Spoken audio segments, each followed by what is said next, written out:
Good morning mga ka-chobbers! Ayan, happy Wednesday everyone! Ayan, for today's vlog, magluluto tayo ng ating lunch. Magluluto tayo ng chop suey. Ayan, meron na akong mga gulay dito. Ayan, ito yung ating mga gulay. Meron tayong broccoli, cauliflower, sayote, and carrots, cabbage. Ayan, half lang yung cabbage natin kasi medyo malaki naman. Ayan, cabbage. So, samahan nyo ako guys. Magluto tayo ng chop suey para sa ating lunch and dinner na rin to guys. Kasi pag nagluluto ako, lunch and dinner na namin. Para medyo matipid. So, dali lang naman magluto nito eh. So samahan nyo ako guys. Tara! Magluto.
Pinapakulong ko na yung ating chicken gizzard. Ayan. Para malambot na siya. Yan, in-slice ko na rin yan. Ngayon, yan, maglagay na tayo ng cooking oil. I-fry muna natin yung ating tofu.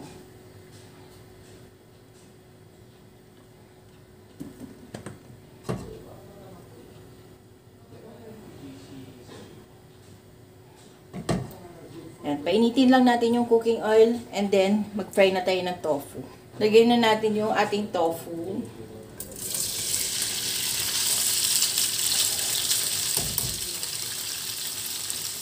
Yan, hiniwa-hiwa ko lang siya na square. Golden brown natin yung ating tofu, yung ating tokwa.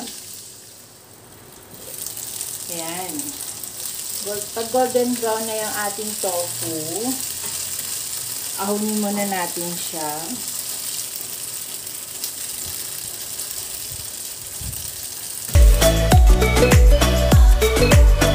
Ayan. Set aside muna natin yung ating tofu. Mag-gisa na tayo. Mag-gisa na tayo ng bawang.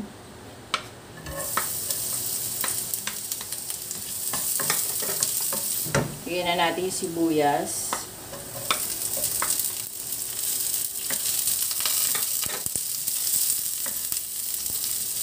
Lagyan na rin natin yung ating kamatis. Ayan, kumulo na rin yung ating chicken gizzard. So, kumulo na siya.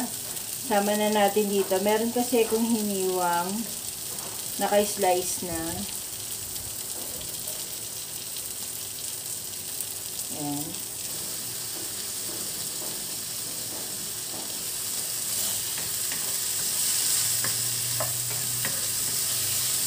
So, ayan. Igisa lang muna natin yung ating chicken gizzard. Ayan. Pag golden brown lang natin yung gizzard, balikan natin ulit siya mamaya.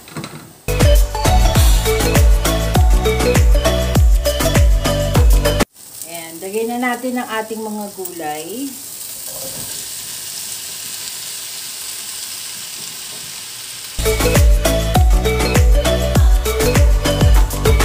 Lagyan na natin ng pepper,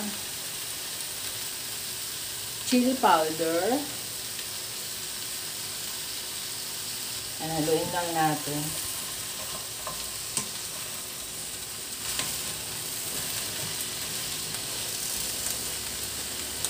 Ayan. Hayaan muna natin siya ma-steam.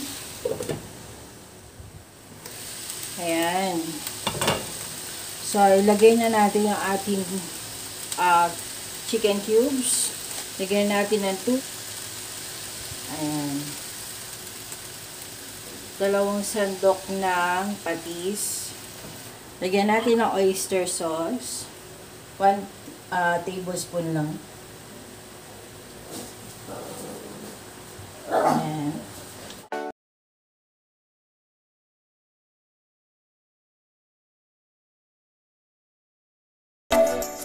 Lagyan na natin ng tubig.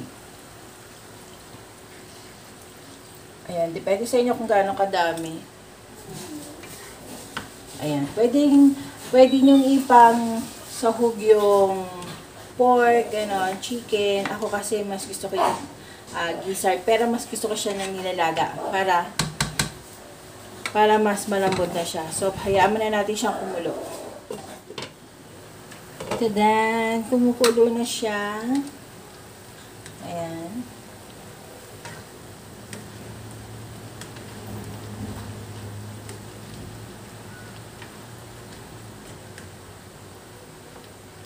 Halu-haluin lang natin para pantay-pantay yung pagkakaluto ng ating mga gulay.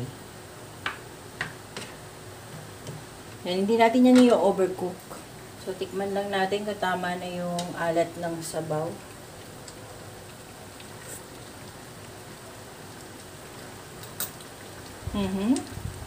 Okay na para sa akin. Depende yan sa inyo kung maalat ang panlasa ninyo.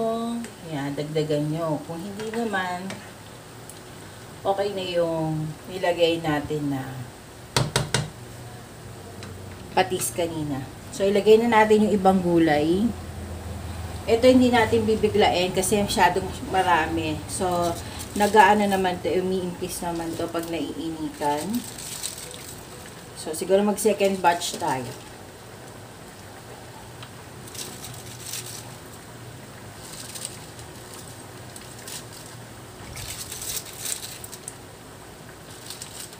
Mamaya ulit, lagyan natin siya ng panibagong batch ng cabbage. Sa ngayon, siya muna. So, ayan. Hayaan muna natin siyang mag-steam at lumiit ng kaunti. So, ayan. Ayan. Na-steam na yung ating first batch. Lagyan na natin yung ating last batch ng cabbage.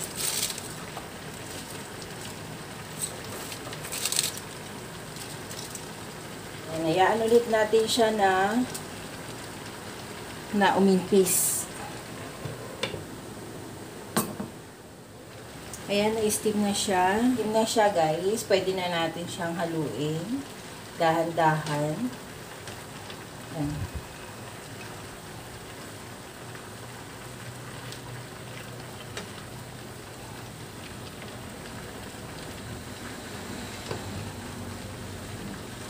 Ayan. Ayoko kasi na-overcook yung mga gulay. So, okay na sa akin yan. Kahit medyo crunchy-crunchy siya, mas gusto ko yung tumutunog-tunog pa. Meron ako ritong slurry. Cornstarch lang to and water. Ayan, para lang maging malapot yung ating sabaw. Konting lapot lang. Ayan.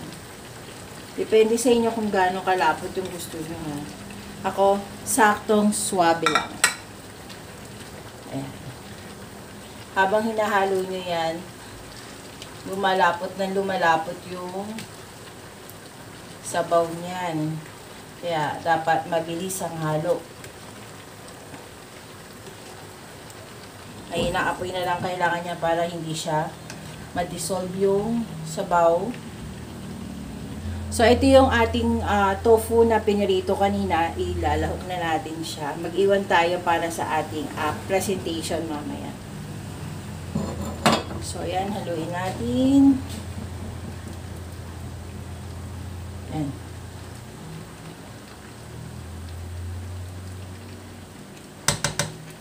Our lunch is now ready. Ayan, gawa ng ating chop suey a la Janet. Ayan, so, let's eat!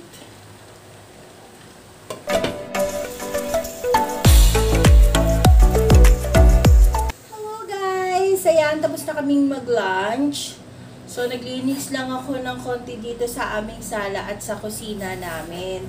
So, ngayon, gagawa tayo ng scent dito sa ating sala para medyo mabango naman. Meron ako dito 2 scent. Ayan, ito binigay lang to nung Christmas. Ayan, kasama siya dun sa halaman na nirigalo sa akin. Yung Christmas pine. Kita ba? At meron tayo dito, binili ko lang to sa Dep Store. So, meron tayong isang scent. Mabango to, guys. Ang amoy nito, para kang nasa dagat yung, yung kanyang scent. Ito naman, pine tree ang kanyang scent. So, mix natin, tingnan natin kung ano yung magiging amoy niya. So, sumahan nyo ko. Tara, mag-experiment tayo. So, binili ko tong air diffuser na to. Ayan, ito yung itsura ng air diffuser. Ayan. Meron na siyang kasamang mga maliliit na scent. Ayan. Ito yung mga ganito lang kaliliit yung mga scent na niya. Kaya lang, hindi ko siya gusto kasi wala siyang amoy. Parang tubig lang din na nilagyan lang ng color. So, hindi ko siya ginagamit. Kasi na-testing ko na yung iba. Ayan. Ito wala itong laman eh. Naubos ko na siya kasi nga tinesting ko. So, lahat siya inilagay ko. Wala pa rin siyang amoy. Kaya hindi ko na rin ito ginamit. Ayan. Maliit lang siya. So, ang ginawa ko, bumili na lang ako ng scent. Ayan. Ito yung scent na binili natin. Ayan. At ito yung binigay sa atin na scent. Ito kasi, may kasama tong halaman. So, papakita ko sa inyo mamaya yung halaman na kasama nito. So, lagyan muna natin siya ng scent para magbumango na yung ating sala. So, ang paggamit nito guys, patak lang siya. Sobrang maamoy na siya kahit patak lang. So, ayan. Ayan, ganyan lang siya. Ganyan lang siya kadami. Yan. Yan yung nakikita ninyo. Yan, ganyan lang kadami. Yan, patak lang siya. Tapos, tagyan natin siya ng mist nito. Spray lang naman to. Mga 2 spray lang yung ilalagay natin. Yan. Teka lang, wala pa eh. 1, 2. Tapos, tatakpan na natin siya. Yan. Sealed natin. Yan. So, ayan, nakita niyo, nag-ilaw na siya. Meron siyang mini remote. Yan. O-on lang natin siya. Yan. Ayan, nag-on na siya. Makikita niyo, nag-mimis na yan.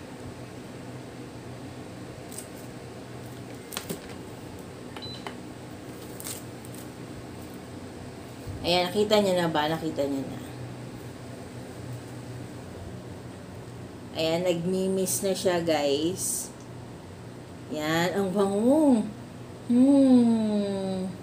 Ayan, pwede rin natin siya lagyan ng light. Iba-ibang color. May 7 colors yan. Yan, red. Tapos, meron siyang green. Kita niyo ba? Ayan, green. Tapos, meron din siyang blue, baby blue. Yan.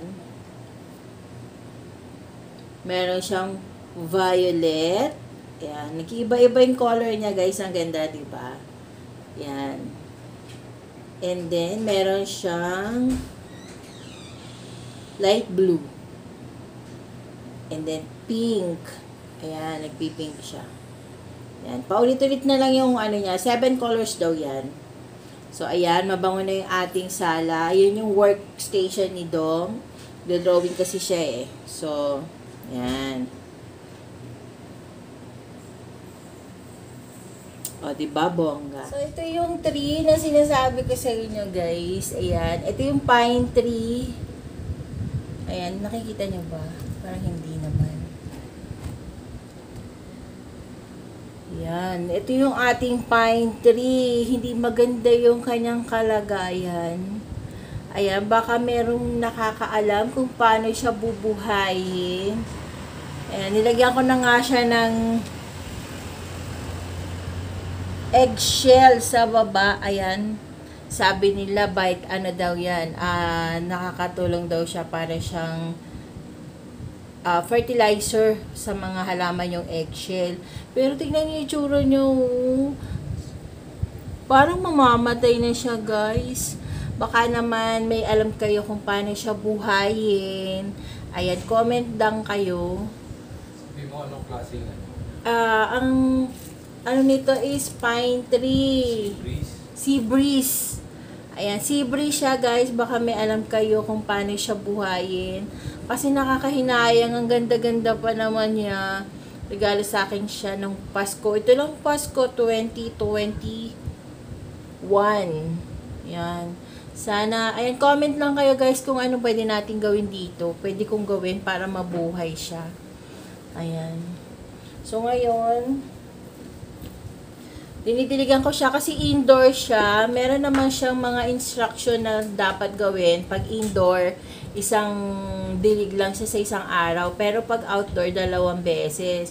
So, dinidiligan ko siya ng isang beses lang kasi indoor naman siya. Ayoko siyang painitan. So, dinidiligan ko siya sa hapon na lang.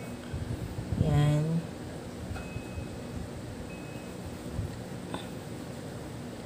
Ayan. Lagi namang dry yung kanyang lupa eh. Yung kanyang lupa, laging dry. So, nagtataka ako, bakit yung halaman niya dry na rin? Ayan, comment lang kayo, guys. Ayan, hindi maganda yung kanyang, kalagayan ng aking halaman. Ayan, baka meron kayo nito, yung mga plantita dyan, guys. Wawa naman, sayang, ganda-ganda.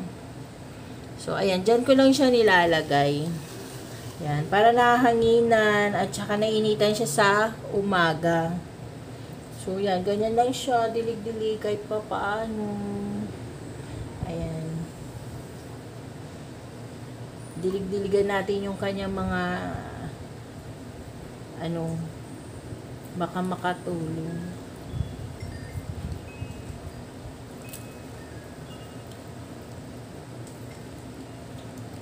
Nilagyan ko naman siya ng pangsapo, yung lalagyan na ng ice cream para hindi siya magbasa dito sa loob ng bahay.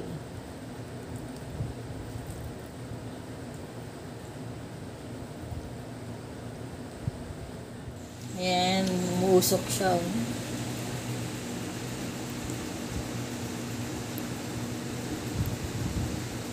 Natatangay ng hangin. And guys, that's all for now. Ayan, maraming salamat sa mga nanood sa aking vlog for today. And kung nagustuhan ninyo ang aking vlog for today, don't forget to like this video. Ayan, paki-like and share na rin. And kung hindi ka pa nakakapag-subscribe sa aking YouTube channel, please do subscribe to my YouTube channel. And hit the bell notification para lagi kang updated once na meron akong bagong upload. So, dito na natin i-end ang ating vlog. See you on my next vlog. Bye! Yan. Ito yung ating vlog for 2022. Yan. So, ito yung aming view dito sa aming ayan. Ito yung aming view. Yan, dito sa aming balcony, ayan, view ng mga bubong. And more bubong. Ayan. Ayan. Wala nang tao sa kabila, abandoned house. So, ayan, hanggang sa bali guys. See you in my next vlog. Bye!